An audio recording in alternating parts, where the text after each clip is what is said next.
Good morning, ma'am. Good morning. Good morning, ma'am. My voice is clear? Yes, ma'am. Okay.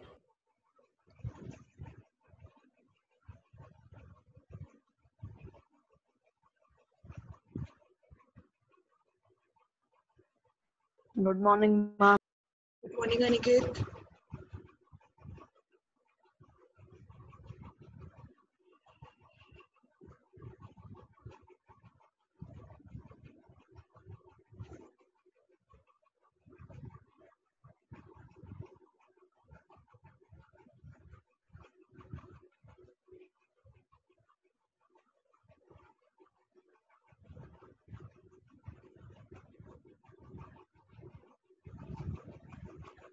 Vandita Tiwari is Vivan, right? Yes, ma'am. ठीक है.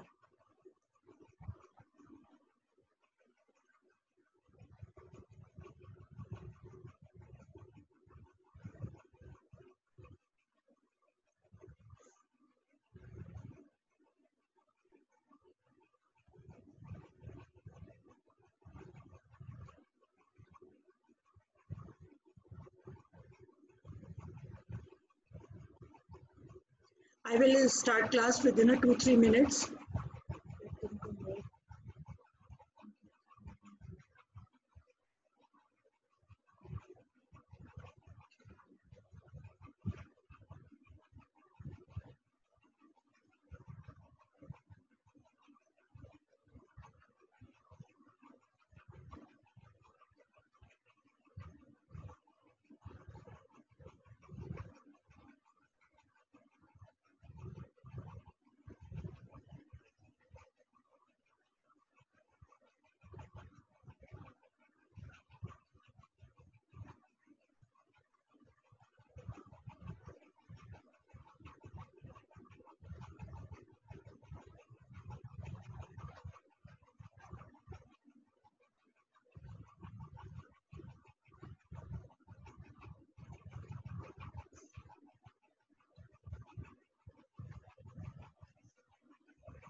Now can I start class?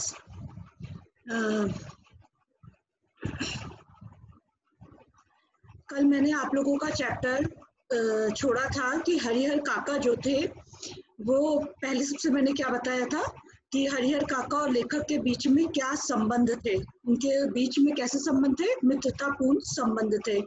फिर उसके बाद उस गांव में ठाकुरबाड़ी की क्या महत्ता थी और ठाकुरबाड़ी का विकास वहां पे गांव में और अन्य क्षेत्रों के अलावा क्यों ज्यादा हुआ, ठीक है, ये भी मैंने आपको बताया। इसके बाद हरिहर काका के परिवार के बारे में बताया कि हरिहर काका का परिवार कैसा है, उनके पास कितनी जमीन है और वो लोग हरिहर काका को क्यों इतना मान सम्मान देते हैं, ये पूरा मैंने आपको बताया। अब उसके आगे मैं कंटिन्यू कर रही हूँ।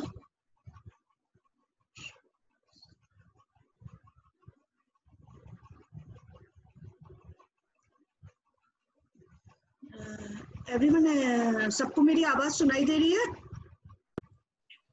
हाँ मैम। क्लियर है ना आज मेरी वॉइस? ठीक है। हाँ हाँ, तो अब मैं क्लास स्टार्ट कर रही हूँ। कल हम लोगों ने यहाँ तक पढ़ा था कि महंत जी जो है वो समझा बुझाकर उनको अपने ठाकुरबाड़ी में ले जाते हैं और वहां उनका बहुत ध्यान रखते हैं। लेकिन उस सब घटनाओं के बीच में क्या होता है कि जो हरिहर काका के जो तीनों भाई होते हैं वो रात भर सो नहीं पाते हैं।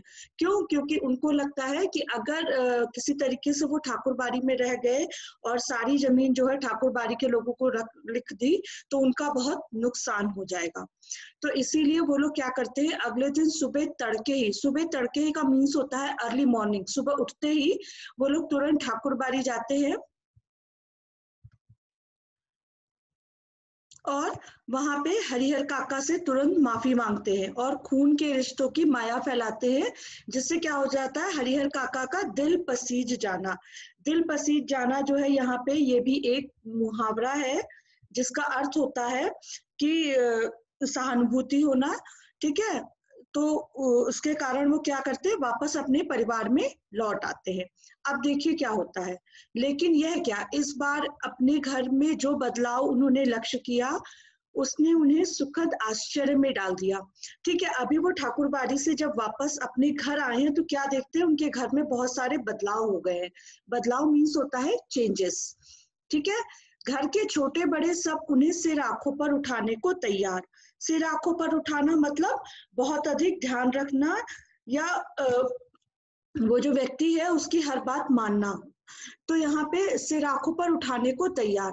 भाइयों की पत्नियों ने उनके पैर पर माथा रख के गलती के लिए क्षमा याचना की। अब जैसे ही हरिहर काका वापस आए तो उन्होंने अपने घर में क्या क्या चेंजेस देखे, पहली तो कि हर कोई जो है अब उनकी बात सुनने को तैयार है, हर कोई उनका ध्यान रख रहा है। और जो उनके भाइयों की पत्नियां थी उन्होंने क्या किया, मतलब अपना माथा जो था उनके पैर पे रखकर अपनी गलती के लिए क्षमा याचना की।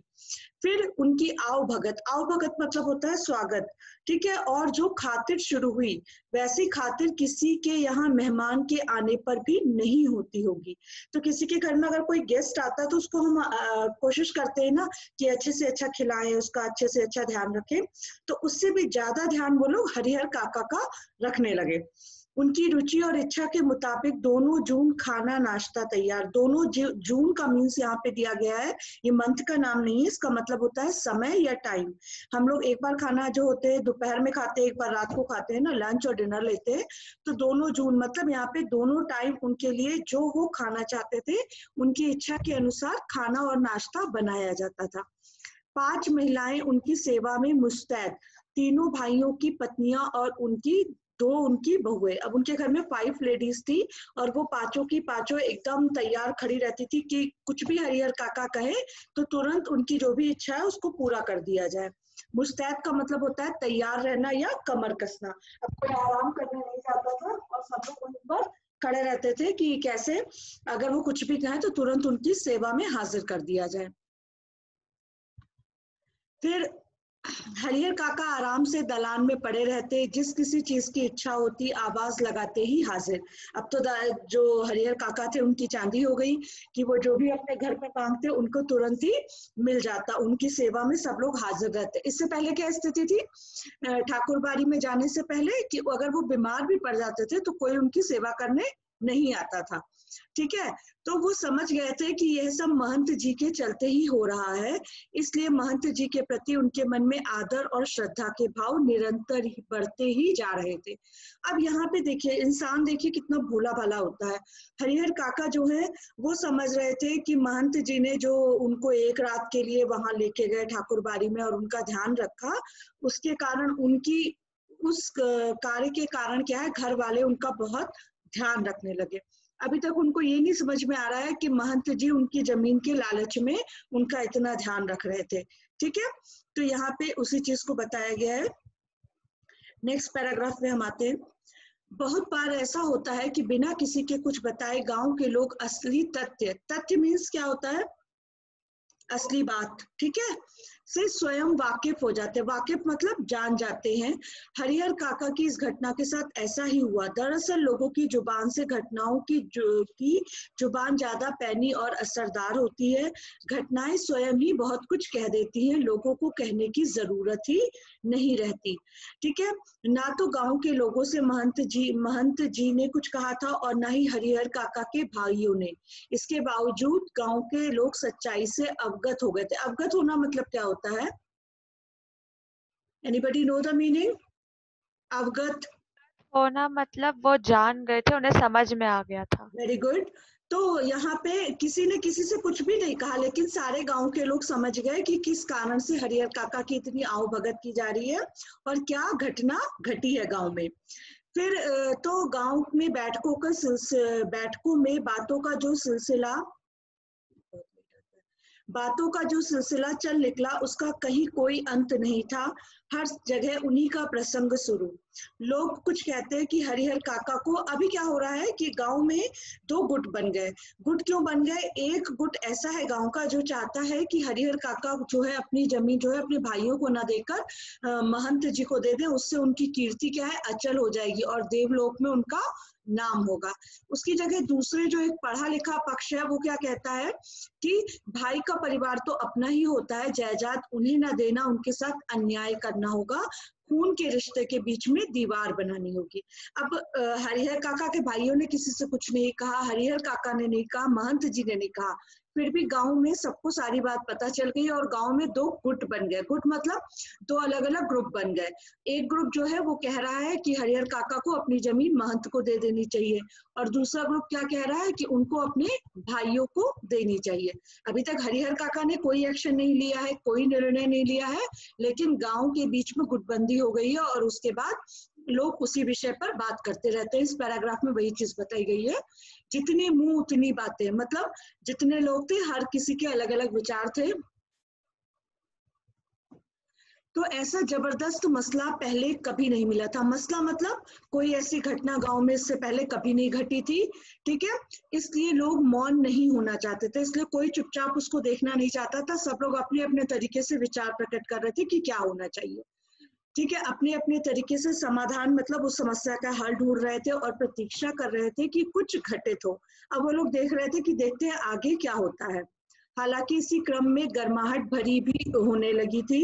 लोग प्रत्यक्ष और परोक्ष रूप से दो वर्गों में बंटने लगे थे। प्रत्यक्ष मीन्स क्या होता है? डायरेक्ट। ठीक है, और परोक्ष मतलब होता है इनडायरेक्ट। तो मतलब कुछ लोग तो सामने से कहते थे कि क्या करना चाहिए क्या नहीं करना चाहिए, और कुछ लोग कुछ विचार नहीं देते थे, लेकिन वो लोग जो चाहते थे वो बताने लगे थे। इस तरीके से दो वर्गों में लोग बंटने लगे थे। कई बैठकों में दोनों वर्गों के बीच आपस में तू तू और मैं भी होने लगी। एक वर्ग के लोग चाहते थे कि हरिहर अपने हिस्से की जमीन ठाकुर जी के नाम लिख दे, तो यह ठाकुरबाड़ी न सिर्फ इलाके की सबसे बड़ी ठाकुरबाड़ी हो जाएगी, बल्कि पूरे राज्य में इसका मुकाबला कोई दूसरी ठाकुरबाड़ी नहीं कर सकेगी। इस वर्ग के लोग धार्मिक संस्कारों के लोग हैं, साथ ही किसी न किसी रूप से ठाकुरबाड़ी से जुड़े हुए हैं। असल में सुबह शाम जब ठाकुर जी को भोग लगाया जाता है, तब साधु संतों के साथ गांव के कुछ पेटू और चटोर किस्म के लोग प्रसाद पाने के लिए वहां जुट जाते हैं। ये लोग इस वर्ग के हिमायती हैं। अब यहाँ पे लेखक ने एक वर्ग बताया है कि वो लोग क्यों मतलब उस पक्ष में है कि हरिहर काका जो है अपनी जमीन जो है वो ठाकुरबाड़ी के नाम लिख दे। तो वो लोग प्रत्यक्ष या परोक्ष रूप से किससे जुड़े हुए हैं? ठाकुरबाड़ी से जुड़े हुए हैं। उससे उनको कुछ ना कुछ लाभ होता है इसलिए वो लोग चाहते हैं कि ये जो जमीन है हरिहर काका की वो ठाकुरबाड़ी को दे दी जाए। इसके बाद दूसरा पक्ष जो है, गांव में प्रगतिशील विचारों वाले लोग और वैसे किसान हैं जिसके यहाँ हरिहर काका जैसे औरत मर्द पल रहे होते हैं। मतलब जो लोग हरिहर काका जैसे परिवार के लोग हैं, वो लोग क्या चाहते हैं, हरिहर काका जो है अपनी जमीन अपने भाइयों के नाम लिखें। गांव का वातावरण तनावपूर्ण हो गया था और लोग कुछ घटित होने की प्रतीक्षा करने लगे थे। अब देखिए, घटना हुई, वो चुप झगड़ा हुआ उनके घर में, वो हरिहर काका ठाकुरबाड़ी चले गए, वहां महंत जी ने समझाया, उसके बाद उनके भाई उनको वापस ले आए और उनका ध्यान रखने लगे। उसके बावजूद गांव में इतनी बातें होने लगी। क्यों होने लगी? क्योंकि उन लोग को लगने लगा था कि मतलब जो हम लोग चाह रहे हैं वो ठाकुरबाड़ी हरिहर काका को करना चाहिए। सब अपने अपने विचार प्रकट करने लगे, किसी ने नहीं पूछा कि हरिहर काका क्या चाहते हैं। ठीक है।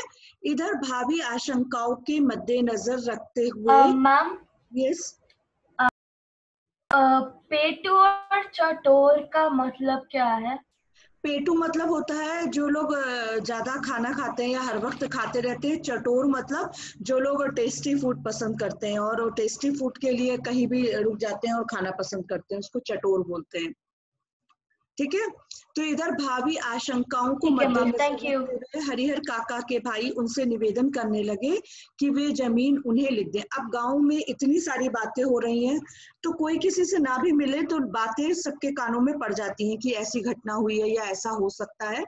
तो भावी आशंकाएं, तो अब ये सारी बातें जब हरिहर काका के भाइयों ने सुनी तो उनके मन में भी आशंका आई कि ऐसा ना हो कि कहीं हरिहर काका जो है वो अपनी जमीन ठाकुरबाड़ी के नाम कर दें। तो मद्देनजर मतलब इन आशंकाओं को ध्यान में रखते हुए निवेदन मतलब होता है रिक्वेस्ट। तो हरिहर काका के भाइयों ने अपने भाई से क्या रिक्वेस्ट किया कि जमीन उन्हें लिख दें, क्योंकि उनके सिवाय उनका अपना है ही कौन। इस विषय पर हरिहर काका ने एकांत में मुझसे काफी देर तक बात की। अब यहाँ पे लेखक बता रहा है कि उनके पहले तो महंत जी ने उनको समझाया, उसके बाद अब यहाँ पे उनके भाई उनको समझा रहे हैं कि ये जमीन जो है वो उनके नाम लिख दे। तो लेखक से क्योंकि हरिहर काका का कैसा संबंध था, मित्रतापूर्ण संबंध था, वो कोई भी बात उनसे डिस्कस कर सकता था। तो यहाँ पे वो लेखक से हरिहर काका ने काफी देर तक इस विषय पे बात की कि जमीन को क्या करना चाहिए। अंततः हम इस निष्कर्ष पर पहुंचे। निष्कर्ष मतलब होता है जो आखिरी परिणाम हो या जो हमें डिसीजन लेना है, पर पहुंचे कि जीते जी अपनी जायदाद का स्वामी किसी और को बनाना ठीक नहीं होगा, चाहे वह अपना भाई या मंदिर का महंत ही क्यों ना हो। तो लास्ट में लेखक और हरिहर काका ने मिलकर क्या डिसाइड किया कि वो जीते जी अपनी जमीन किसी को भी नहीं देंगे, ना ही हरिहर काका ना ही अपने भाइयों को और ना ही मंदिर के महंत को। हमें अपने इलाके की ये बात जो लिखा है, हमें ये कौन लिख रहा है? लेखक लिख रहा है कि हमें अपने गांव और इलाके के वे लोग याद आ गए जिन्हें अपनी जिंदगी में ही अपनी जायदाद अपने उत्तराधिकारियों या किसी अन्य को लिख दी थी, लेकिन इसके बाद उनका जीवन कुत्ते का जीवन हो गया, कोई उन्हें पूछने वाला नहीं रहा। हरिहर काका बिल्कुल अनपढ़ व्यक्ति हैं, फिर भी इस बदलाव को उन्होंने समझ लिया और निश्चय किया कि जीते जी अपनी जमीन किसी को भी नहीं लिखेंगे। अब यहाँ पे उनके गांव में कुछ घटनाएं हुई थी कि कुछ लोग जीवित थे, तभी उन्होंने अपनी जमीन जो है किसी और को लिख दी, और जमीन मिलने के बाद उन लोगों ने मुंह मोड़ लिया, उनका कोई ध्यान नहीं रखा, उनकी कोई सेवा नहीं की। तो उन लोगों का जीवन कैसे हो गया? कुत्ते का सा जीवन हो गया। मतलब समय पर खाना भी नहीं मिलता, कोई ध्यान भी देने वाला नहीं होता। तो ये सब देखकर हरिहर काका का देखो यहाँ पे बुद्धि के बारे में बताया कि वो अनपढ़ व्यक्ति है, पढ़े लिखे नहीं है, फिर भी उन्होंने इस बदलाव को समझ लिया, इस चेंज को समझ लिया कि अगर उन्होंने अपनी जमीन अपने भाइयों या महंत को लिख दी तो उनका जीवन और खराब हो जाएगा, उनको कोई नहीं पूछेगा। तो इसलिए उन्होंने क्या डिसाइड किया कि वो जीते जी अपनी जमीन किसी को भी नहीं लिखेंगे। तो उन्होंने अपने भाइयों से क्या कहा? मर जाऊंगा तो अपने आप मेरी जमीन तुम्हें मिल जाएगी, जमीन लेकर तो जाऊंगा नहीं, इसलिए लिखवाने की क्या जरूरत है। तो उन्होंने अपने भाइयों को क्या समझाया? जिस दिन मैं नहीं रहूंगा या मेरी डेथ हो जाएगी उस दिन अपने आप तुम लोग को ये जमीन मिल जाएगी, क्योंकि तुम ही लोग मेरा परिवार हो, तो जीते जी तो मैं ये जमीन नहीं लिखूंगा। ठीक है। उधर महंत जी भी हरिहर उत्तराधिकारी उत्तराधिकारी मतलब होता है कि जो उनकी वसीयत है उसका मालिक फ्यूचर में कौन होगा, ठीक है। ओके। उत्तराधिकारी मतलब उन्होंने जैसे आज अपनी प्रॉपर्टी अपने भाइयों के नाम लिख दी, तो उनकी डेथ के बाद वो उस जमीन के मालिक उनके भाई हो जाएंगे, इसको बोला जाता है उत्तराधिकार। तो पहले क्या, आज भी किसी के पास प्रॉपर्टी होती है तो वो अपनी डिसाइड करता है ना फ्यूचर में कि हमें अपना मकान या अपनी जमीन किससे देनी है, तो जिसके नाम वो लिखता है वो उसका उत्तराधिकारी होता है। ठीक है मैम, थैंक यू।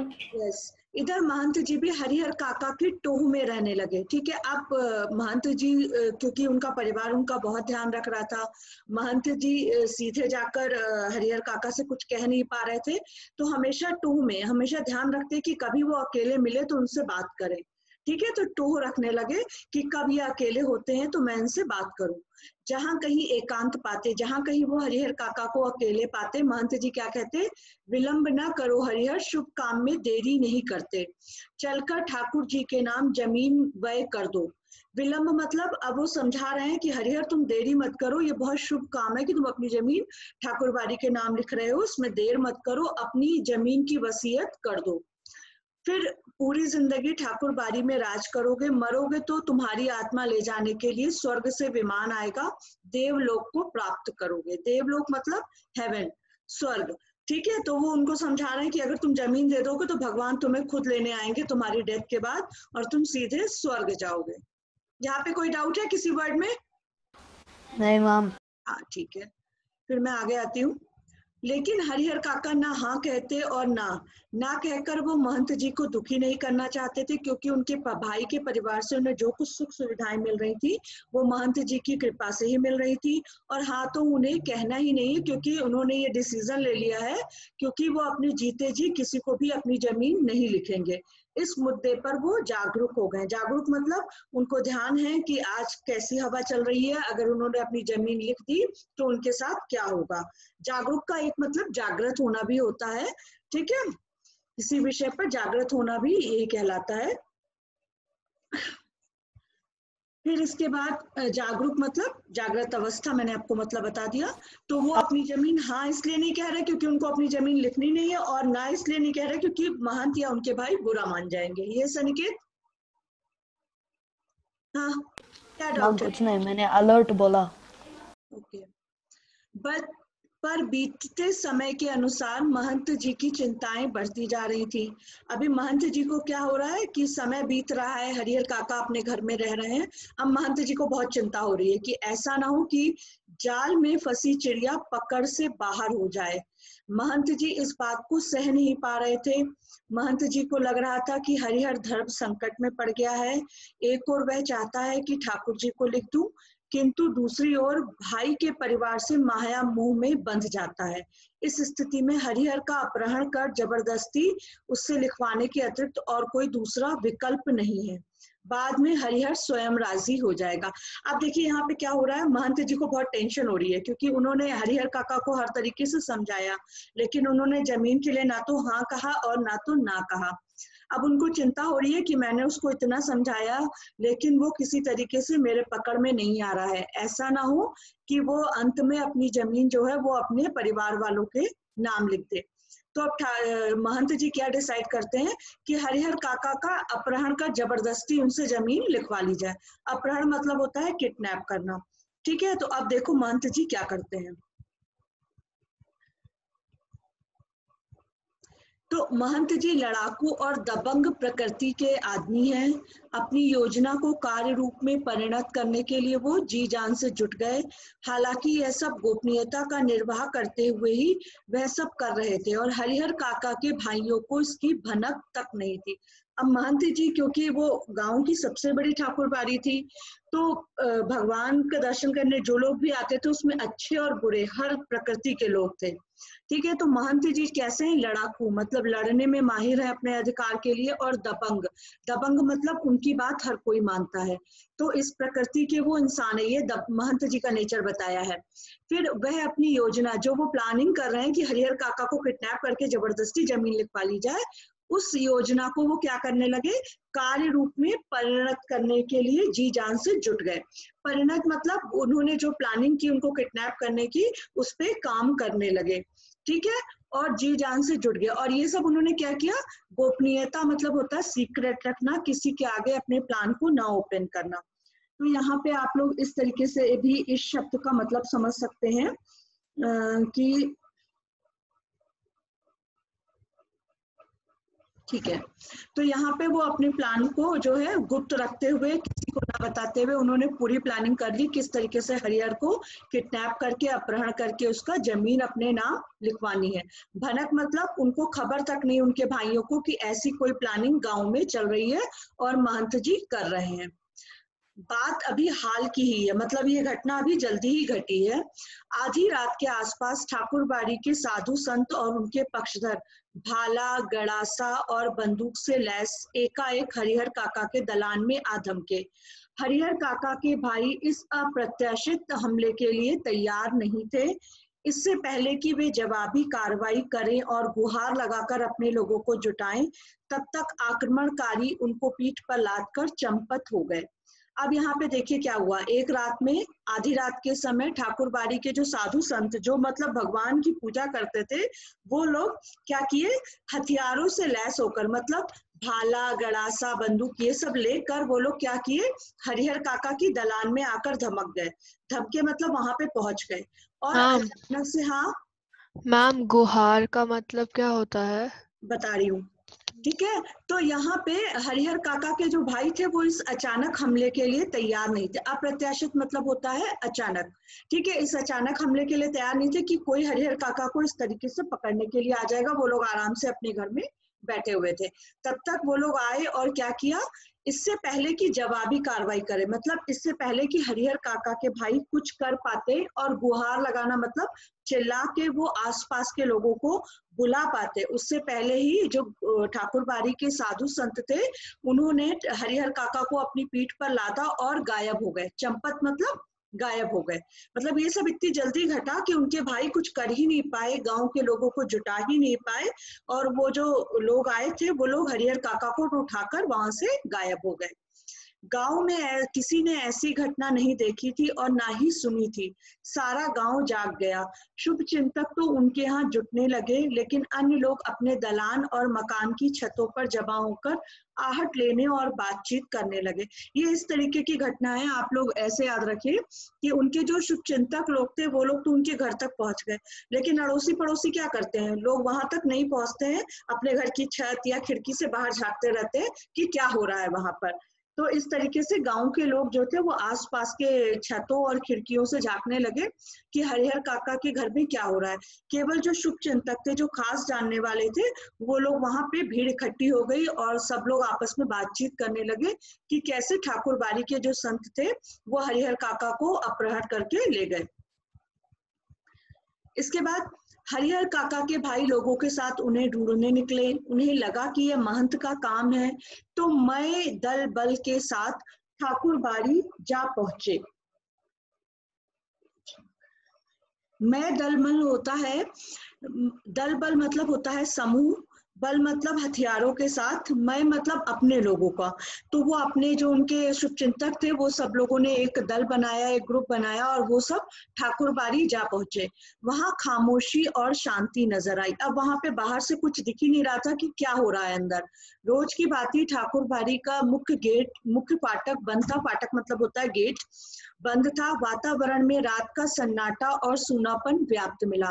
तो ऐसा लग रहा था कि ठाकुरबाड़ी में सब लोग निश्चिंत होकर सो रहे हैं, इसलिए रात में सन्नाटा, सन्नाटा मतलब क्या होता है, कोई भी आवाज नहीं आए, और सूनापन मतलब वहां कोई भी व्यक्ति नहीं दिख रहा था। व्याप्त मतलब फैला हुआ। जैसे रात में आप लोग अगर कभी बाहर निकलिए तो देखते हैं ना कि सारी रोड्स एकदम खाली होती हैं, कोई आवाज नहीं आ रही होती है। तो वही चीज यहाँ पे उनको ठाकुरबाड़ी के आसपास मिला कि रात में सूनापन मतलब एकदम सन्नाटा था। उन्हें लगा यह काम महंत का नहीं बल्कि बाहर के डाकुओं का है। वे तो हर जाने की मोटी रकम लेकर ही हरिहर काका को मुक्त करेंगे। अब इनके भाइयों को पहले शक था कि ठाकुरबाड़ी के जो गाँव के लोग साधु संत है उन्होंने उनका अपहरण किया है, लेकिन जब वहां इतना सन्नाटा उन्होंने देखा तो उनको क्या लगा कि कोई डाकू जो है वो उठाकर ले गए हैं, अब वो जो है फिरौती की रकम लेकर ही हरिहर काका को मुक्त करेंगे।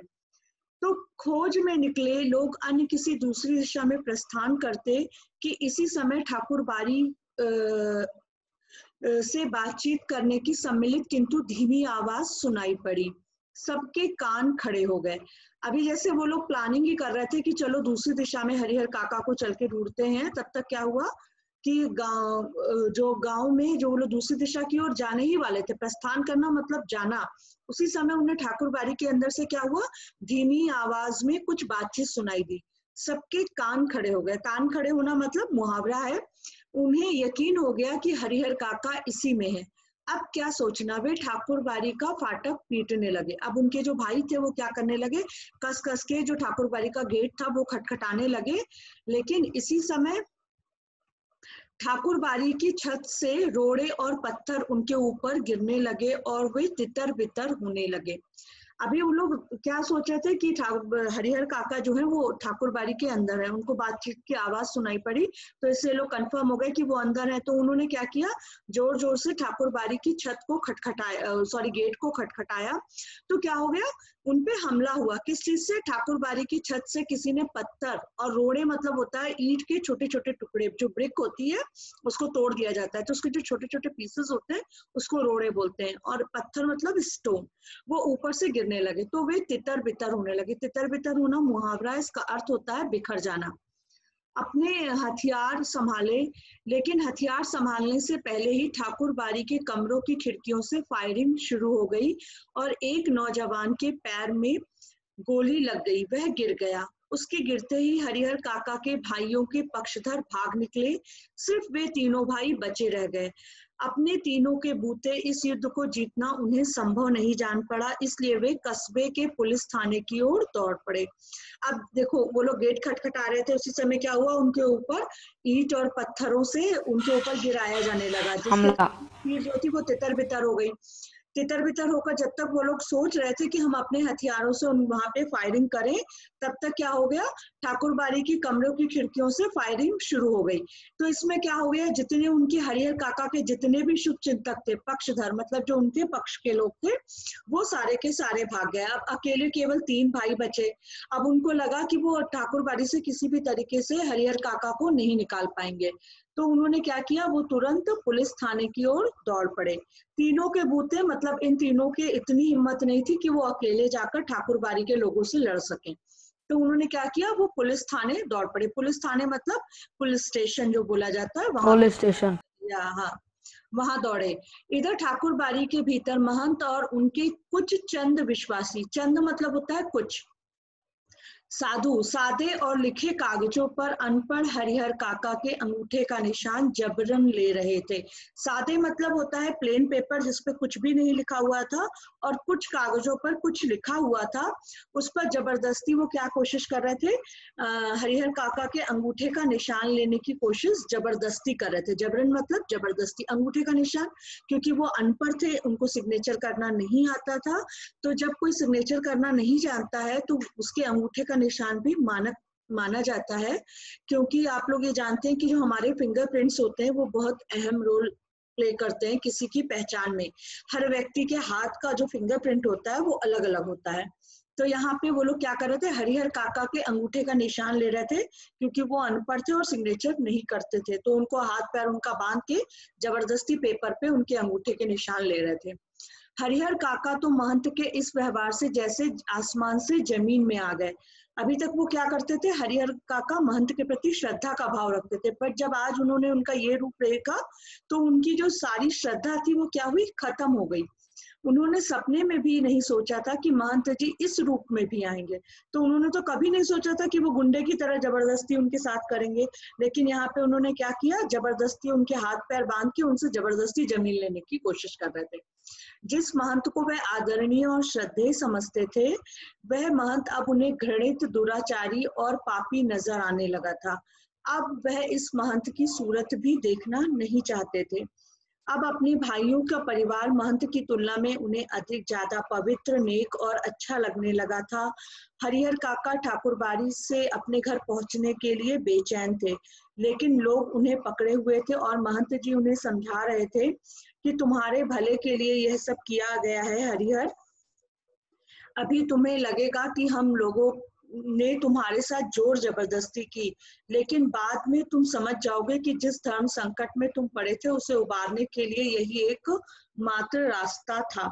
अभी वो क्या समझा रहा है कि अगर मैं ऐसा नहीं करता तो तुम धर्म संकट में फंसे हुए थे, तुम अपने भाइयों को ये जमीन दे देते, ठाकुर बाड़ी को अब ये जमीन नहीं देते, तो इससे तुम्हारा स्वर्ग जाने का जो रास्ता है वो बंद हो जाता, इसलिए मैंने जोर जबरदस्ती से तुम्हारे साथ ये सब किया है। लेकिन अगर आप लोग सोचिए, अगर कोई पर्सन जिसकी इच्छा नहीं है उसको कोई जबरदस्ती उसका हाथ पैर बांध के पकड़ के कहे कि नहीं तुम ये काम करो, तो क्या वो पर्सन उसके प्रति, उस व्यक्ति के प्रति कोई अपने आदरणीय भाव रखेगा? नहीं ना, क्योंकि हर व्यक्ति के पास दिमाग होता है, उसको समझ में आता है कि कौन पर्सन हमारे साथ कैसा व्यवहार कर रहा है। तो अभी जो पहले महंत जी हरिहर काका के लिए श्रद्धेय थे, अभी क्या हो गया, वो उनके लिए घृणा के पात्र बन गए। एक और ठाकुर बाड़ी के भीतर मैम यस, हाँ, मैम घृणा का मतलब हेटर, ठीक है मैम। है ना, घृणा मतलब जिससे नफरत हो। एक और ठाकुर बाड़ी के भीतर जबरन अंगूठे का निशान लेने और पकड़कर उनको समझाने का कार्य चल रहा था, तो दूसरी तरफ हरिहर काका के तीनों भाई सुबह होने से पहले ही पुलिस की जीप के साथ ठाकुर बाड़ी आ पहुंचे। जीप से तीनों भाई, एक दरोगा और पुलिस के 8 जवान उतरे। तो जीप में कौन कौन था? वो तीनों भाई, एक दरोगा, दरोगा जो होता है उसको सब इंस्पेक्टर को दरोगा बोला जाता है हिंदी में, और पुलिस के 8 जवान मतलब कांस्टेबल या सिपाही। पुलिस इंचार्ज ने ठाकुर बाड़ी के फाटक पर आवाज लगाई, दस्तक दी, दस्तक देना मतलब नॉक किया, लेकिन अंदर से कोई जवाब नहीं। अब पुलिस के जवानों ने ठाकुर बाड़ी के चारों तरफ घेरा डालना शुरू किया। ठाकुर बाड़ी अगर छोटी रहती तो पुलिस के जवान आसानी से उसे घेर लेते, लेकिन विशालकाय ठाकुर बाड़ी को पुलिस के सीमित जवान घेर सकने में असमर्थ साबित हो रहे थे। असमर्थ मतलब वो बहुत बड़ी ठाकुर बाड़ी थी, उनके पास 20 बीघे जमीन थी और बहुत बड़ा वो मंदिर था, तो केवल 8 लोग उस पूरी ठाकुर बाड़ी को जो है घेर नहीं सकते थे। तो फिर भी जितना संभव हो सका उसके रूप में उन्होंने घेरा डाल दिया और अपना अपना मोर्चा संभाल सुबह की प्रतीक्षा करने लगे। मोर्चा मतलब पोजीशन। उन सब जवानों ने अपनी अपनी पोजीशन ले ली और सुबह होने की प्रतीक्षा करने लगे। हरिहर काका के भाइयों ने सोचा था कि जब वो पुलिस के साथ ठाकुर बाड़ी पहुंचेंगे और ठाकुर बाड़ी के भीतर से हमले होंगे और साधु संत रंगे हाथों पकड़ लिए जाएंगे। रंगे हाथों पकड़ जाना मुहावरा है, लेकिन ऐसा कुछ भी रेड हैंडेड। हाँ, ठाकुर बाड़ी के अंदर से एक रोड़ा भी बाहर नहीं आया। शायद पुलिस को आते हुए उन्होंने देख लिया था। अभी उनके भाइयों ने क्या सोचा था, ठाकुर हरिहर काका के, कि जिस तरीके से उन पे ठाकुर बाड़ी के लोगों ने हमला किया था उसी तरीके से वो पुलिस के जवानों पर भी हमला करेंगे, जिससे वे रंगे हाथों पकड़े जाएंगे। लेकिन ठाकुर बाड़ी के जो साधु संत थे वो बड़े चालाक थे। उन्होंने क्या किया, जैसे उन्होंने देखा कि पुलिस आ गई है तो उन्होंने क्या किया, कोई भी हमला नहीं किया, बल्कि शांति से अंदर बैठे रहे। सुबह होने में अभी कुछ देर थी, इसलिए पुलिस इंचार्ज रह रहकर ठाकुर बाड़ी का फाटक खोलने और साधु संतों को आत्मसमर्पण करने के लिए आवाज लगा रहे थे। आत्मसमर्पण होता है मतलब स्वयं को पुलिस के हवाले कर देना, ठीक है। साथ ही साथ पुलिस वर्ग की ओर से हवाई फायर भी किए जा रहे थे, मतलब हवा में फायर किया जा रहा था और ठाकुर बाड़ी की ओर से कोई भी जवाब नहीं आ रहा था। अभी भी ठाकुर बाड़ी की तरफ से कोई भी हमला नहीं हुआ, कोई भी जवाब नहीं आया। सुबह तड़के एक वृद्ध साधु ने ठाकुर बाड़ी का फाटक खोल दिया और उस साधु की उम्र 80 वर्ष से अधिक रही होगी। मतलब वो जो साधु जिसने दरवाजा खोला ठाकुर बाड़ी का, वो उसकी उम्र जो थी 80 साल से ज्यादा थी और लाठी के सहारे कांपते हुए खड़ा था। पुलिस इंचार्ज ने उस वृद्ध साधु के पास पहुंचकर हरिहर काका और ठाकुर बाड़ी के महंत, पुजारी और अन्य साधुओं के बारे में पूछा, लेकिन उसने कुछ भी बताने से इनकार कर दिया। अब उसको देखो मालूम सब कुछ था, वो 80 साल का बूढ़ा है। तो ठाकुरबाड़ी के लोग भी जानते हैं कि इतने बूढ़े व्यक्ति पे कोई भी पुलिस का आदमी हमला नहीं करेगा, तो उसको आगे भेजा। अब उससे जो पुलिस वाले हैं वो पूछताछ कर रहे हैं, लेकिन उसने कुछ भी बताने से इनकार कर दिया, मना कर दिया। पुलिस इंचार्ज ने कई बार उससे पूछा, डांट लगाई, धमकियां दी, मगर हर बार वो एक ही वाक्य कहता, मुझे कुछ मालूम नहीं। ऐसे वक्त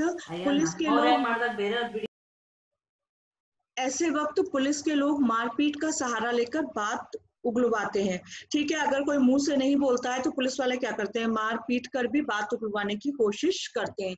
लेकिन उस साधु की वय मतलब होता है उम्र, देखकर पुलिस इंचार्ज को महटिया जाना पड़ा। महटिया मतलब नजरअंदाज करना पड़ा। तो ये साधु संत बड़े चालाक थे, उनको पता था कि कोई भी पुलिस वाला उस बूढ़े साधु पे कोई हाथ नहीं उठाएगा, उसको मारेगा नहीं, इसलिए उसको आगे करके भेज दिया।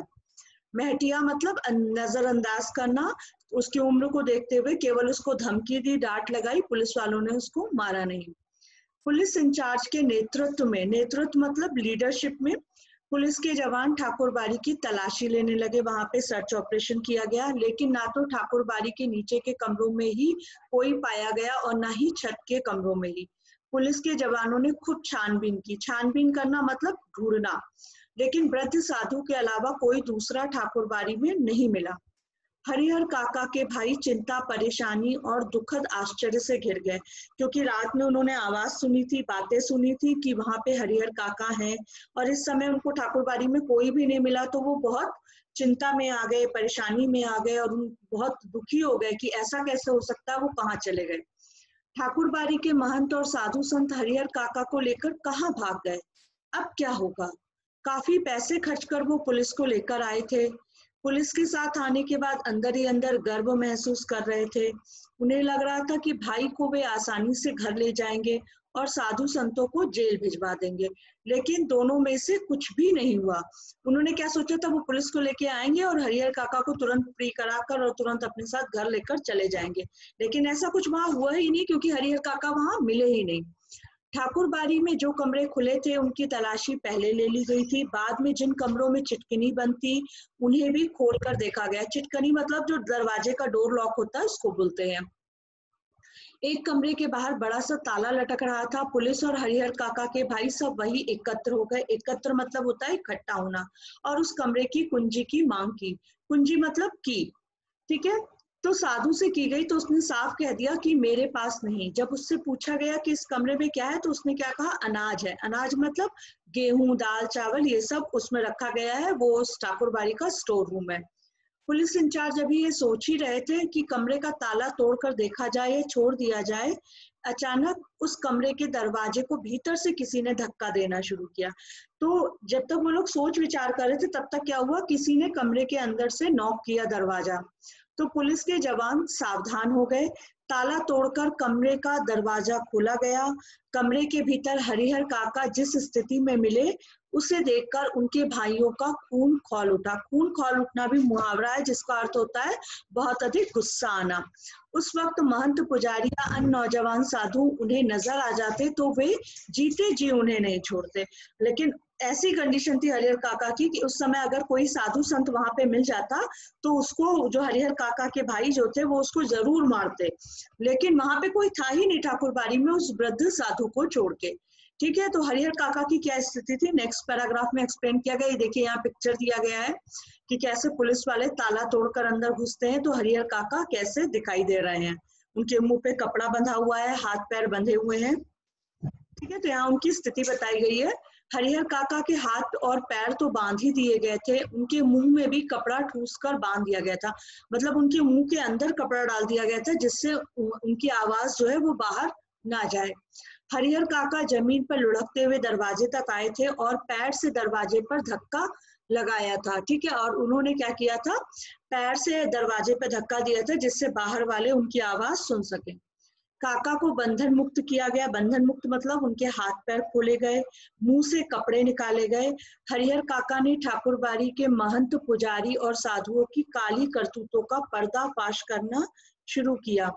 कि अब उन्होंने क्या किया, पुलिस वालों के आगे अपना बयान दिया कि किस तरीके से वो पुजारी और साधु क्या क्या करते हैं और जबरन उनसे उनकी जमीन हथियाने की कोशिश कर रहे थे। वह साधु नहीं, डाकू, हत्यारे और कसाई है। डाकू मतलब जो दूसरों से लूटपाट करता है, हत्यारा मतलब जो दूसरों का मर्डर करता है, कसाई मतलब जो जिंदा जानवरों को काटता है।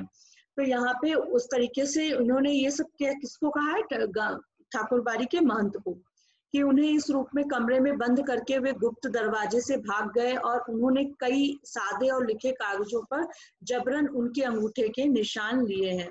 ये सब सारी बात उन्होंने पुलिस के आगे बयान दिया, अपना स्टेटमेंट दिया हरिहर काका ने। हरिहर काका ने देर तक अपने बयान दर्ज कराए। बयान दर्ज कराना मतलब स्टेटमेंट देना। उनके शब्द शब्द से साधुओं के प्रति नफरत और घृणा व्यक्त हो रही थी। अब उनके जहां पहले महंत उनके लिए श्रद्धा के पात्र थे, अब वो क्या हो गया, घृणा के पात्र थे। वो उनसे बहुत अधिक नफरत करते थे। जीवन में उन्होंने कभी किसी के खिलाफ इतना नहीं कहा होगा जितना ठाकुरबाड़ी के महंत, पुजारी और साधुओं के बारे में कहा। अब देखिए, आप लोग को स्टार्टिंग में मैंने बताया था कि ठाकुरबाड़ी को लोग बहुत पूजते थे, बहुत मानते थे। तो ये एक उनका क्या नेगेटिव पक्ष सामने आया कि ठाकुरबाड़ी के लोग जबरदस्ती जमीन लिखवाने के लिए क्या करते थे, अपहरण भी करते थे, लोगों को मारने की कोशिश भी करते थे। ये ठाकुरबाड़ी का क्या हो गया, नकारात्मक पक्ष हो गया। अब हरिहर काका पुनः अपने भाइयों के परिवार के साथ रहने लगे, लेकिन अब वो अपने परिवार के साथ कैसे रहने लगे, इस प्रकार उन्हें दलान पर नहीं, घर के अंदर रखा जाता था, जैसे किसी बहुमूल्य वस्तु की तरह सजोकर छिपाकर। उनकी सुरक्षा के लिए रिश्ते नाते में जितने भी सूरमा थे सबको बुला लिया गया, हथियार जुटा लिए गए, 24 घंटे पहरे दिए जाने लगे। अभी तक हरिहर काका आराम से दलान में रहते थे, ठीक है, ठाकुरबाड़ी जाने से पहले उन्हें कोई पूछता नहीं था। ठाकुरबाड़ी से आने के बाद उनकी बहुत अधिक सेवा की जाने लगी। अब हरिहर काका की क्या स्थिति हो गई, अब हरिहर काका जैसे हम लोग अपना गोल्ड या कोई इंपॉर्टेंट आर्टिकल या कुछ भी होता है तो उसको हम क्या करते हैं, लॉक में रखते हैं ना, उसको ताला लगा के रखते हैं। उस तरीके से हरिहर काका को घर के अंदर छुपा के रखा जाने लगा कि उनको कोई उठाकर लेकर न जा पाए, और हमेशा 24 घंटे उनके घर में कोई ना कोई उनकी सिक्योरिटी के लिए जगता रहता। अगर किसी आवश्यक कार्यवश काका घर से बाहर निकलते तो 4-5 की संख्या में हथियारों से लैस लोग उनके आगे पीछे चलते रहते। रात में चारों तरफ से घेर कर सोते। भाइयों ने ड्यूटी बांध ली थी, आधे लोग सोते और आधे लोग जगकर पहरा देते रहते। तो अभी हरिहर काका के हमेशा उनकी सिक्योरिटी के लिए सब तरफ चारों तरफ से उनको पहरा दिए जाने लगा। इधर ठाकुरबाड़ी का दृश्य भी बदल गया। अभी तक ठाकुरबाड़ी में क्या थे, साधु संत और महंत रहते थे। अब कौन रहने लगा, एक से एक खूंखार लोग ठाकुरबाड़ी में आ गए। खूंखार मतलब होता है खतरनाक, क्रिमिनल टाइप के जो लोग होते हैं उनको खूंखार बोला जाता है। उन्हें देखकर ही डर लगता था। गांव के बच्चों ने तो ठाकुरबाड़ी की ओर जाना ही बंद कर दिया। हरिहर काका को लेकर गांव प्रारंभ से ही 2 वर्गों में बट गया था। अब इस नई घटना को लेकर दोनों तरफ से प्रतिक्रियाएं व्यक्त की जाने लगी। प्रतिक्रियाएं मतलब जो कुछ हुआ उसको लेकर जो रिएक्शन लोग देते थे उसको बोला गया है प्रतिक्रिया। मतलब किसी बात के उसमें जवाब देना या जो क्रिया करना उसको प्रतिक्रिया कहा जाता है। और अब हरिहर काका एक सीधे साधे भोले किसान की अपेक्षा चतुर और ज्ञानी हो चले थे। वह महसूस करने लगे थे कि उनके भाई अचानक उनको जो आदर सम्मान और सुरक्षा प्रदान करने लगे हैं वो उसकी वजह उन लोगों का साथ उनका सगे भाई का संबंध नहीं बल्कि उनकी जायदाद है, अन्यथा वे उनको पूछते नहीं। अभी देखो यहाँ पे लेखक क्या लिख रहा है कि अब हरिहर काका क्या है, एक सीधे साधे और भोले किसान नहीं रह गए बल्कि उसकी जगह वो क्या हो गए, चतुर और ज्ञानी हो गए। मतलब उनको ये पूरी स्थितियां समझ में आने लगी हैं कि इनके भाई इनका इतना ध्यान क्यों रखने लगे हैं, क्योंकि उनको उनकी जायदाद चाहिए, उनकी प्रॉपर्टी चाहिए, ना कि उनका जो खून का रिश्ता है उसकी वजह से वो उनका ध्यान इतना रख रहे हैं। इसी गांव में जायदादहीन भाई को कौन पूछता है, जायदादहीन मतलब जिसके पास कोई भी प्रॉपर्टी ना हो। हरिहर काका को सब नजर आने लगा था। सब नजर आना मतलब उनको सब कुछ समझ में आने लगा था।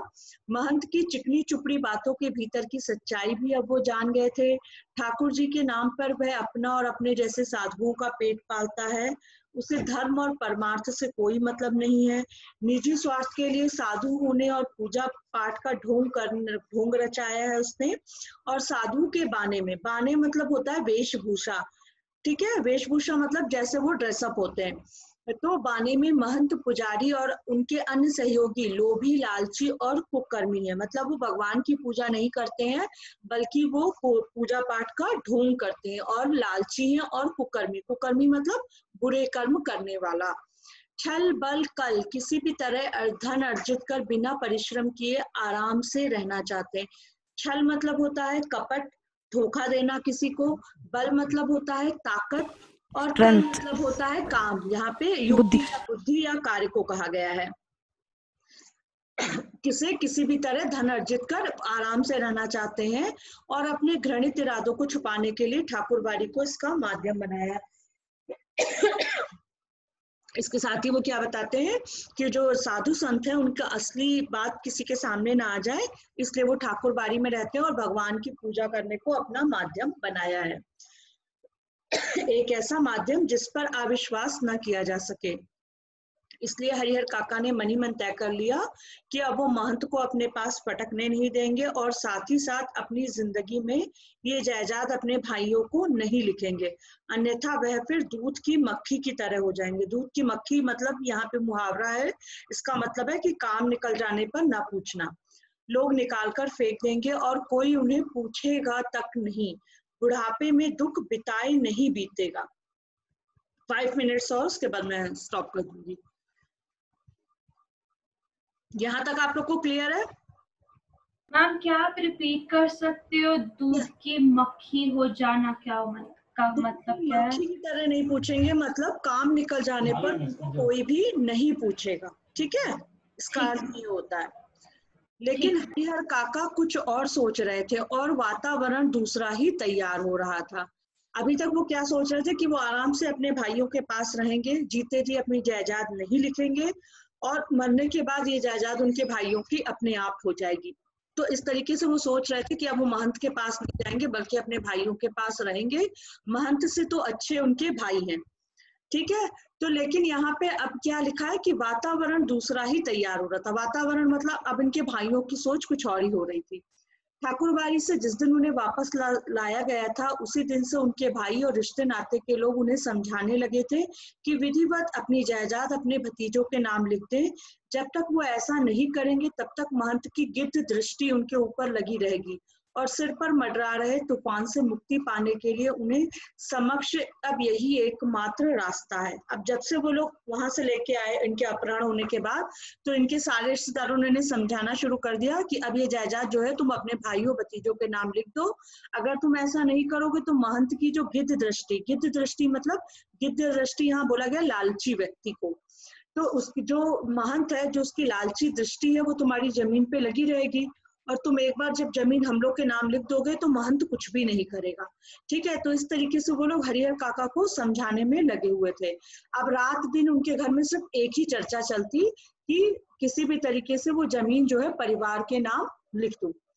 अब हरिहर काका सुबह दोपहर शाम रात गए तक यही चर्चा, लेकिन हरिहर काका साफ नकार जाते, मतलब मना कर देते। वो कहते हैं मेरे बाद तो मेरी जायदाद तुम लोगों को स्वतः ही मिल जाएगी, खुद ही मिल जाएगी, तो लिखने का तो कोई अर्थ ही नहीं है।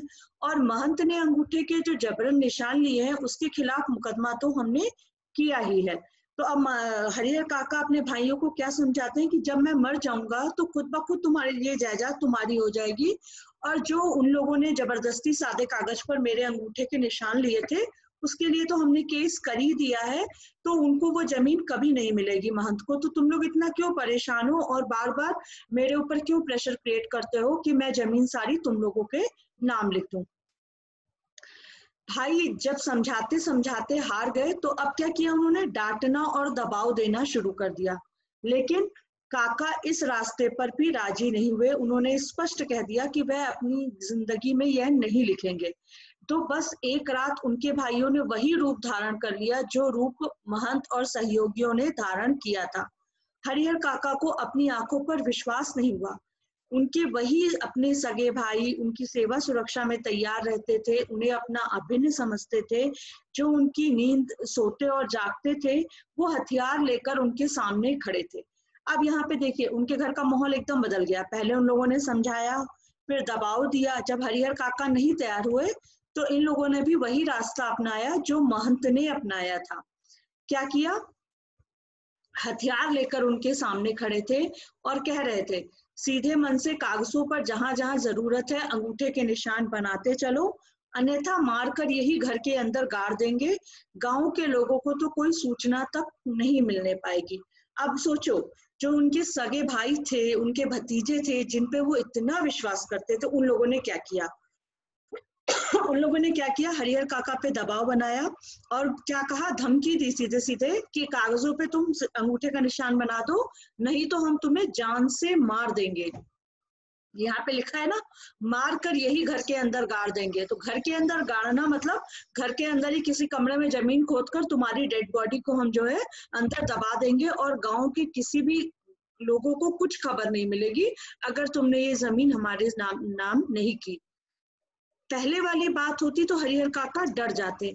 अज्ञान की स्थिति में ही मनुष्य मृत्यु से डरते हैं। अब देखो यहाँ पे एक स्टेटमेंट दिया गया है कि जब तक मनुष्य को ये ज्ञान नहीं होता कि जो जीवन है वो कैसा है, क्षण भंगुर है, मतलब कभी भी खत्म हो सकता है। तो जब तक मनुष्य को ये ज्ञान नहीं होता तब तक वो अपनी मृत्यु से डरता है। लेकिन अभी हरिहर काका को पता चल गया है कि मृत्यु एक ना एक दिन तो आनी ही है। तो अज्ञान की स्थिति में मनुष्य मृत्यु से डरता है, लेकिन ज्ञान होने के बाद आदमी आवश्यकता पड़ने पर मृत्यु को वरण करने के लिए तैयार हो जाता है, मतलब मरने के लिए तैयार हो जाता है। तो हरिहर काका ने सोच लिया ये सब एक ही बार उन्हें मार दे तो ठीक ही होगा, लेकिन वह जमीन लिखकर रमेशर की विधवा की तरह शेष जिंदगी वो घुट घुट कर मरे, यह ठीक नहीं होगा। अब हरिहर काका ने क्या सोच लिया कि अब ये लोग हथियार लेकर बैठे हैं, जबरन जमीन मुझसे लिखवाना चाहते हैं, तो अगर ये लोग चाहते हैं तो ये लोग मुझे एक ही बार में मार दे, मेरी हत्या कर दे, लेकिन मैं घुट घुट कर नहीं जीऊंगा कि अपनी जमीन दे दूं और उसके बाद मेरा कोई भी ध्यान नहीं रखे। तो यहाँ पे उन्होंने गांव की एक विधवा का उदाहरण दिया है, रमेशर की विधवा, मतलब जो उसकी वाइफ थी, उसको बहला फुसलाकर उसके हिस्से की जमीन रमेशर के भाइयों ने जबरदस्ती लिखवा ली। शुरू में तो खूब आदर मान किया और बुढ़ापे में उसे दोनों टाइम खाना तक देने में उन्हें अखरने लगा। अखरना मतलब उनको बुरा लगने लगा कि क्यों हम इसको दोनों टाइम खाना दें। अंत में उसकी जो दुर्गति हुई कि गांव के लोग सिहर जाते, मतलब ऐसी उसकी दशा हो गई उस विधवा की कि गांव के लोग देखकर डरने लगे। तो हरिहर काका को लगता है कि अगर रमेशर की विधवा ने अपनी जमीन नहीं लिखी होती तो अंत समय तक लोग उसके पांव पखाड़ते होते। तो यहाँ पे रमेशर की विधवा ने अगर अपनी जमीन नहीं लिखी होती तो ये हरिहर काका की सोच है कि वो सुखी रहती, बचपन तक लोग उसको जमीन देने का इंतजार करते और उसका आदर सम्मान करते। तो अब हरिहर काका ने सोच लिया अब इन लोगों को मेरी हत्या करनी है तो कर दे, लेकिन मैं जमीन अपनी नहीं दूंगा। हरिहर काका गुस्से में खड़े हो गए और गरजते हुए कहा, मैं अकेला हूं, तुम सब इतने हो, ठीक है मुझे मार दो, मैं मर जाऊंगा, लेकिन जीते जी एक धूर जमीन भी तुम्हें नहीं लिखूंगा। तुम सब ठाकुर बाड़ी के महंत पुजारी से तनिक भी कम नहीं हो। धूर मतलब यहाँ पे इंच, मतलब सुई बराबर टुकड़ा भी मैं तुम लोगों के नाम नहीं लिखने वाला हूँ, और तुम सब भी ठाकुर बाड़ी के महंत की तरह ही हो।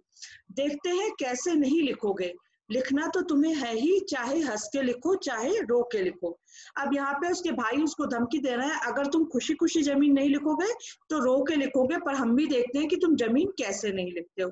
अब देखिए यहाँ पे सीन बना है, पिक्चर यहाँ पे दिया गया है कि कैसे उनके भाई और जो उनके भतीजे होते हैं वो हरिहर काका की पिटाई करते हैं, उनको बहुत बुरी तरीके से मारते हैं, केवल इसलिए कि वो उस पूरी की पूरी जमीन जो है उनके नाम लिख दे। देखिए यहाँ पे पिक्चर दिया गया। अब आगे का जो क्लास है मैं नेक्स्ट क्लास में कंटिन्यू करूंगी, क्योंकि अभी भी इस चैप्टर में 3 पेजेस बाकी है, तो आज खत्म नहीं हो पाएगा। We will continue in next class.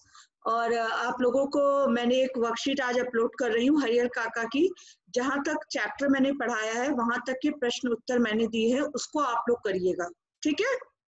Next class में चैप्टर मैं खत्म करने की कोशिश करूंगी। Okay, any doubt? सबको यहाँ तक स्टोरी क्लियर है? हाँ मैम। तो नेक्स्ट क्लास में हम लोग इस चैप्टर को खत्म करते हुए क्वेश्चन आंसर डिस्कस करेंगे। Thank you class. Thank you ma'am. Thank you ma'am. Ma'am.